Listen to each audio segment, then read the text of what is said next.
Bonjour, je suis Benoît Pernin, directeur des relations presse, publiques et extérieures dans une grande entreprise de télécommunications. Ça fait 5 ans que je suis sur mon poste. Alors moi, j'ai eu une vie professionnelle avant d'arriver dans cette entreprise.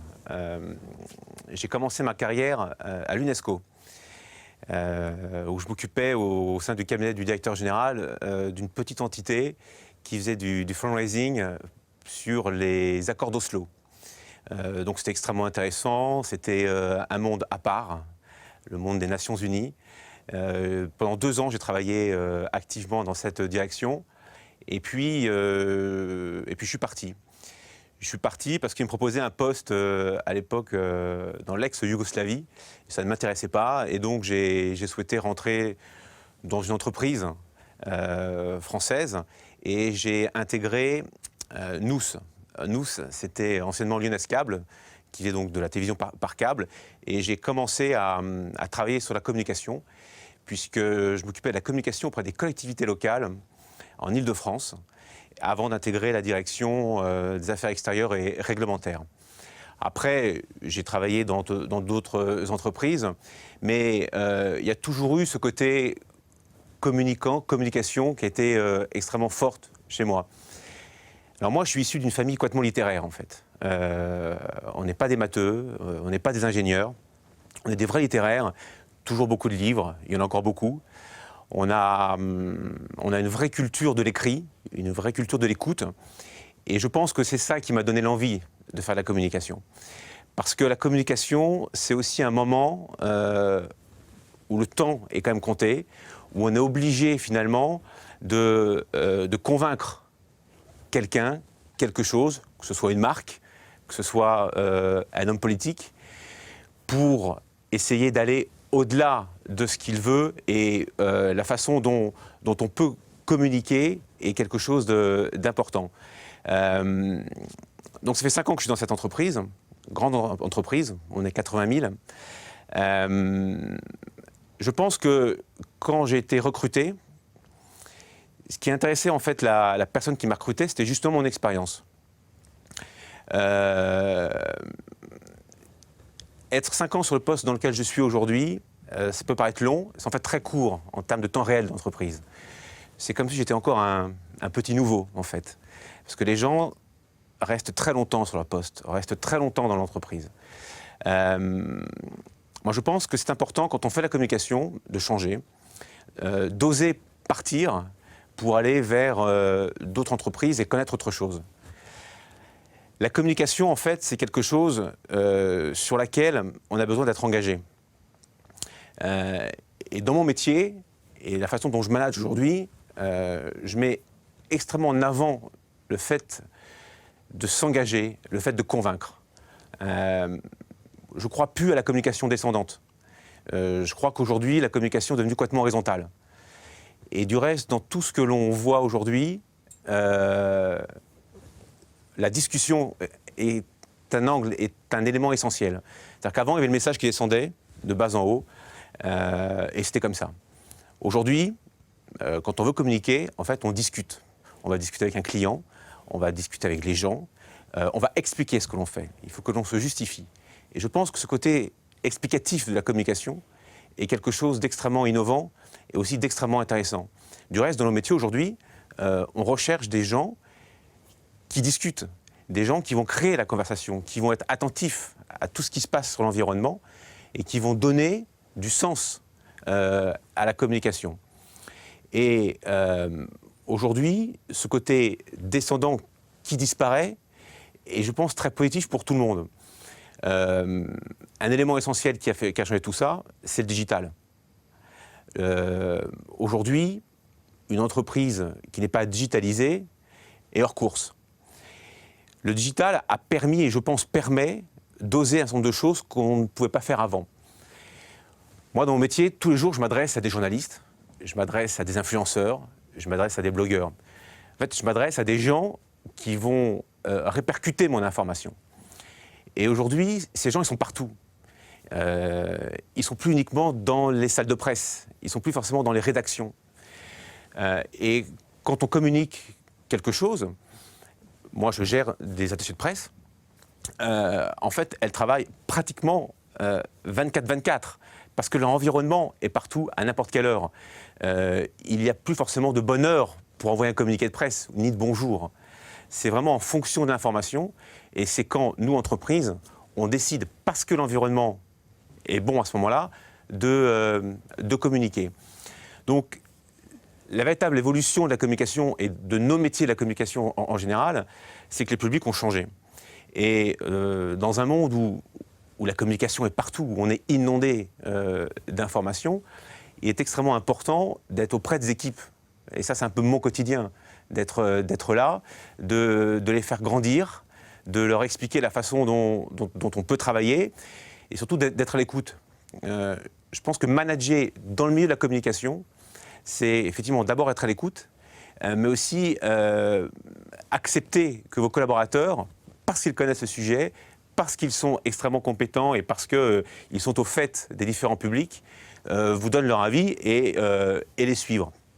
Et je pense que c'est quelque chose qui est aujourd'hui intéressant, de donner justement à ces collaborateurs, à mes collaborateurs, l'occasion de pouvoir de travailler à la fois à leur rythme et surtout de leur donner une indépendance importante pour pouvoir œuvrer. Alors, moi, quand je suis arrivé dans cette entreprise, aujourd'hui, je gère 4 attachés de presse. Quand je suis arrivé dans cette entreprise il y a 5 ans, les 4 voulaient partir. Les 4 voulaient partir parce qu'il y avait eu des antécédents, des choses, elles étaient fatiguées de ce qu'elles faisaient.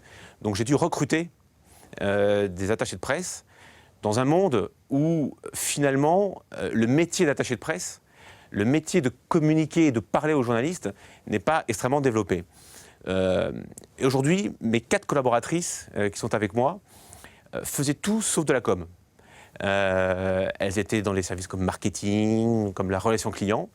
Et je les ai prises parce que je pensais et j'imaginais qu'intellectuellement, psychologiquement même je dirais, elles étaient prêtes à communiquer et aller vers le journaliste pour diffuser l'information.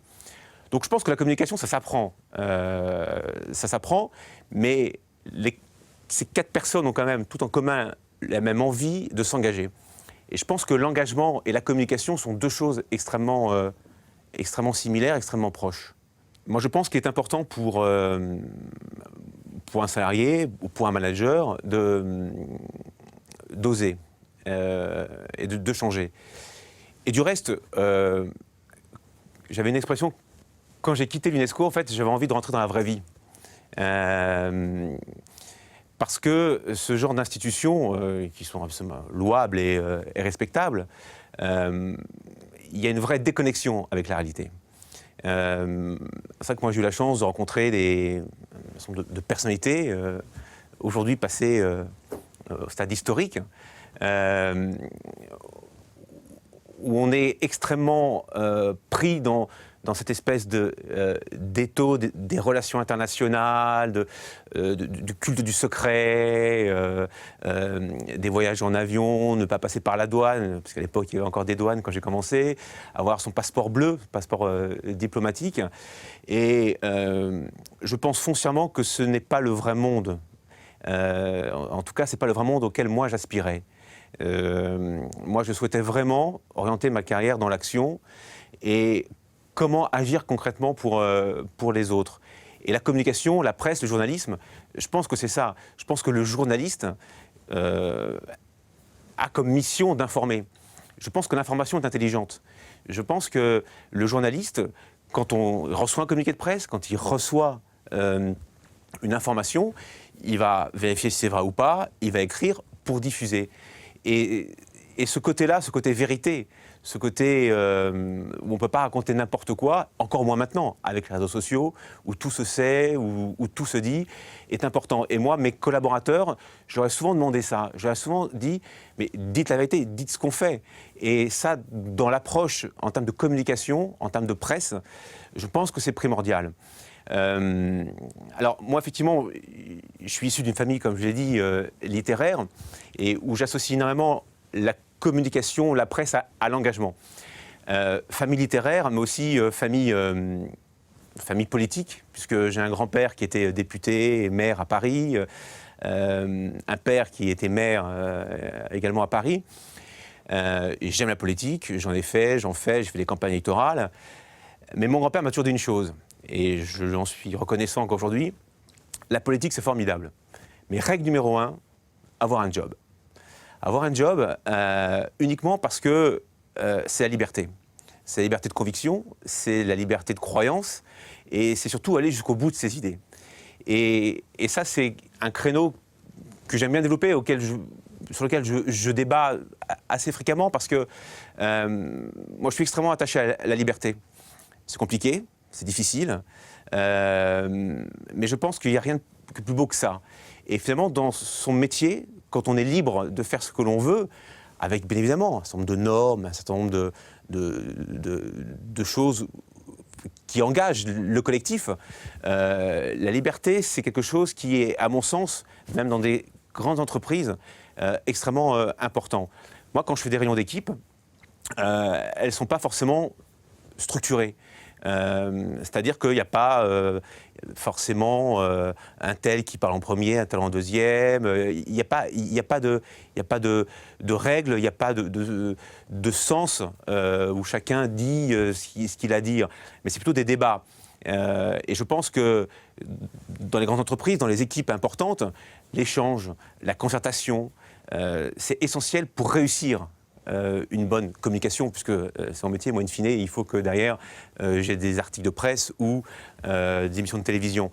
Donc, des réunions d'équipe, c'est un débat, des échanges, de la confrontation aussi, parce que moi, je ne suis pas un manager descendant, tout comme je disais que l'information n'est plus descendante, je ne suis pas quelqu'un de descendant. J'écoute ce qu'on me dit, je m'inspire de ce qu'on me dit. Et je pense que je suis aussi quelqu'un, et je pense qu'on doit l'être de plus en plus aujourd'hui quand on est manager, de bienveillant. Dans les grandes entreprises où il y a beaucoup de monde, où il y a des histoires différentes, c'est en fait une multitude d'histoires humaines. Et dans ce poste, quand on me l'a proposé, c'est ça qui m'intéressait aussi. C'était d'être confronté finalement à une réalité humaine. Oui, on vient le matin au bureau, on repart le soir, on bosse, mais de par nos métiers, finalement, on est tout le temps connecté. On est tout le temps à l'affût de ce qui se passe parce que notre métier, c'est l'information. Donc, il faut être bienveillant avec les équipes. Il faut leur expliquer que c'est aussi important à un moment donné de savoir déconnecter. Mais les gens qui travaillent avec moi et qui travaillent en règle générale dans la communication, aujourd'hui, on parle de surconnexion, où on est tout le temps connecté. Moi, le premier, j'ai 2 téléphones portables qui est tout le temps allumé, sauf quand je prends l'avion ou quand je suis sur mon scooter. Et encore, parfois, j'hésite à répondre sur mon scooter. Mais voilà, ce côté information immédiat et communication immédiat, si c'est le cœur de notre métier, il est en termes de management et il est en termes de vie, quelque chose d'assez compliqué et pas forcément évident à comprendre quand on est à l'extérieur. Sur 5 ans, c'est extrêmement intéressant de voir l'évolution en fait, des méthodes de communication. Aujourd'hui, mes attachés de presse, mes collaborateurs, sont plus que des attachés de presse. Leur métier a complètement évolué.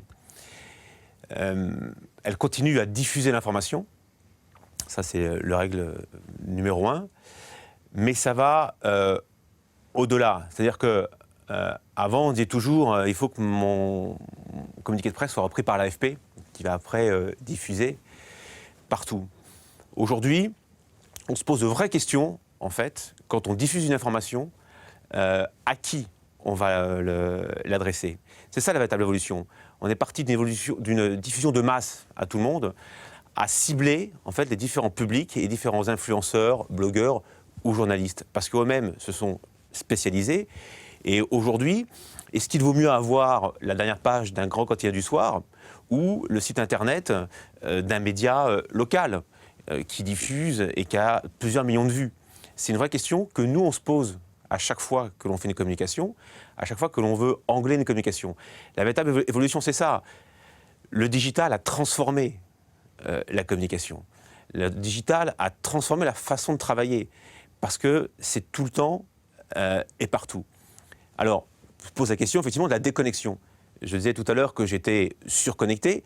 C'est vrai que je le suis à titre personnel extrêmement connecté. C'est vrai que j'ai aussi beaucoup de mal à déconnecter.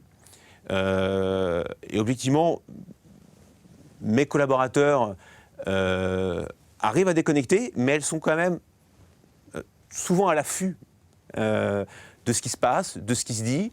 Il nous arrive très fréquemment le soir de nous envoyer des SMS, t'as vu ça, il se dit ça, est-ce qu'on fait ci demain, voilà. Il y a quand même quelque chose d'inné, mais je pense que c'est nos métiers très spécifiques de la communication. C'est très, oui, inné, c'est très intellectuel. Se déconnecter, c'est peut-être rater une information. Après, c'est vrai qu'on est suffisamment nombreux pour la capter, la diffuser et attendre 1 heure, 2 heures, 3 heures ou le lendemain pour l'exploiter. Moi, c'est vrai que j'ai du mal à me déconnecter. J'ai du mal à me déconnecter, même le samedi, le dimanche, j'ai mon portable avec moi. Mais ce n'est pas pour autant une torture. Je le fais en connaissance de cause. Je le fais parce que foncièrement, j'aime l'information. J'aime les journaux, j'aime les blogs, je lis beaucoup. Ça me permet d'aller chercher l'inspiration, d'aller... paradoxalement, moi, lire, ça me pose. Et souvent, je dis, dans mon quotidien, je prends souvent un sandwich dans mon bureau, par exemple, parce que c'est le moment, vers 13h30, 14h, où je peux lire. Je peux lire les journaux. Et pour un directeur de presse qui ne lit pas les journaux, moi, à un moment donné, ça m'a posé un problème. Donc, je m'enferme dans mon bureau et je lis. Et je lis parce que c'est important de pouvoir se poser et de lire les journaux, de savoir ce qui se passe au-delà de ce qu'on appelle, nous maintenant, ce qu'on appelle la notification. Vous savez qu'il y a un grand magazine américain qui aujourd'hui embauche 12 personnes au quotidien pour faire des notifications. La notification, en fait, a remplacé le communiqué de presse. C'est ce qu'on reçoit tout le temps, là, ces 2 lignes sur son smartphone, c'est la notification. La notification, aujourd'hui, est devenue la règle numéro 1 pour informer. Et il se trouve que les gens lisent pratiquement que ça, que ces 2 lignes en disant « il se passe telle chose à tel endroit ». Donc nous, derrière, concernant une information sur mon entreprise, si on veut donner du sens, il faut quand même continuer à créer du contenu. Donc ça qui est extrêmement intéressant, c'est qu'à la fois, il y a l'information, comment l'information part et est diffusée, on le notifie, mais derrière, 2 lignes, ça ne suffit pas. Et les gens, paradoxalement, même s'ils sont friands d'informations, et même si on est connecté de façon immédiate, veulent derrière cliquer et donner du sens et avoir une explication. Et donc c'est pour ça que moi, ce qui me plaît, c'est aussi toute la rédaction. Ce sont mes équipes qui rédigent les communiqués de presse, de A à Z. Il y a des briefs, on échange, on voit, mais il y a quand même une rédaction. Moi, je suis contre l'information en 2 lignes.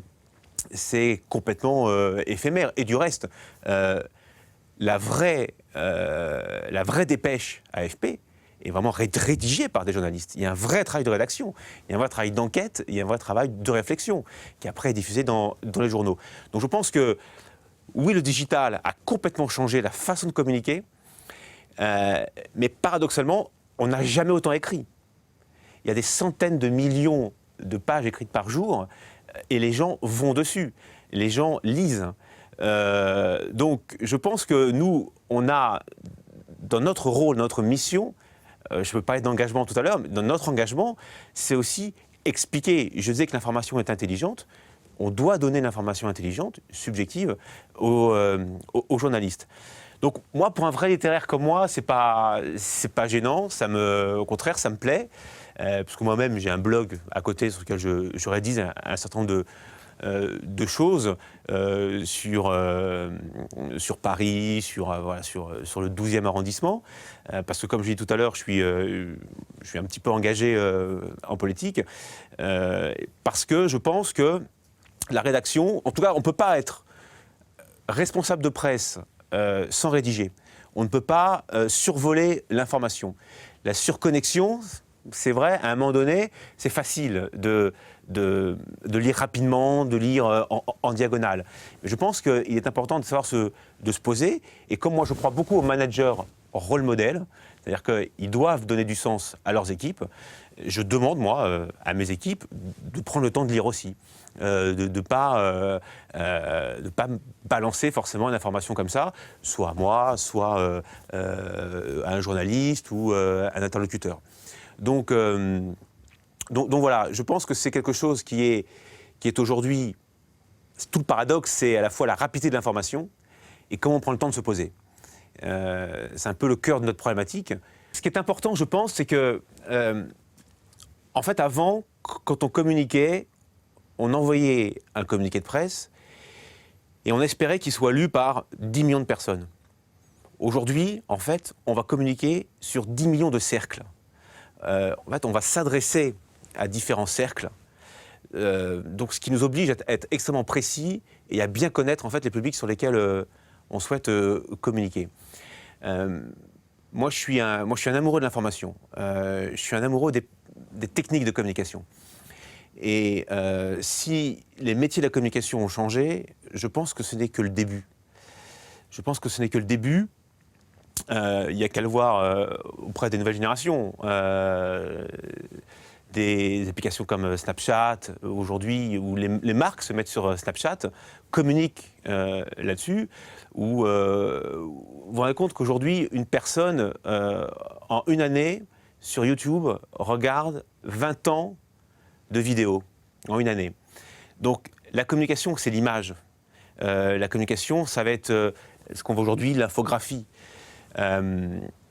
Donc, je la vois vraiment évoluer vers de l'image, parce que l'image est partout. Avant, les journaux vous racontaient les nouvelles de la veille. La télévision a fait du direct, et aujourd'hui, Internet vous raconte demain. Sauf que tous ces médias convergent vers Internet. Aujourd'hui, la radio est sur Internet, la télévision est sur Internet. Donc, moi, je pense que le smartphone, déjà, est déjà le premier outil de diffusion. Et ça, les spécialistes des médias, les spécialistes de la communication réfléchissent énormément à cette évolution-là. On voit que les jeunes générations continuent et veulent être informés via le smartphone, via d'autres formats. Donc ça, il y a tout à imaginer là-dessus. Et on a eu une expérience extrêmement intéressante l'autre jour. Nous qui sommes une entreprise extrêmement organisée, structurée, où avant d'envoyer un communiqué de presse, voilà, il est passé à la moulinette, il est validé, et c'est complètement normal. Un jour, on est attaqué sur une problématique concernant une de nos marques, et on a utilisé Twitter. En 140 signes, en fait, on a démenti. Et c'était la première fois qu'on faisait ça sur une marque en particulier. Validation très rapide, 140 signes. Le lendemain matin, la presse a repris le tweet. Et ça, c'est une réussite, parce qu'on s'est complètement adapté à notre cible, qui était extrêmement digitale, pour répondre à une problématique très précise. Donc voilà, c'est des choses qui nous obligent aussi à nous réinventer. C'est des choses qui nous obligent à réfléchir à la façon dont l'information demain sera réelle. Comment on peut communiquer, et même si les gens veulent de la déconnexion, veulent retrouver du temps. Et c'est vrai que souvent, nous, on donne des outils pour aller plus vite. Donc comment on fait pour justement prendre son temps? Paradoxalement, moi je pense que l'information, la communication peut servir à prendre son temps, justement, peut justement capter l'intérêt de la personne pour pouvoir se poser, parce que ce qu'elle a entre les mains est intéressant, parce que le contenu a du sens. Après, libre à la personne de dire si c'est bien ou pas, mais je pense que la communication aujourd'hui, c'est ça, c'est redonner du sens, permettre à chacun justement de se poser dans ce brouhaha global, général. Ça demande aussi une capacité personnelle à pouvoir se réinventer et à donner du sens.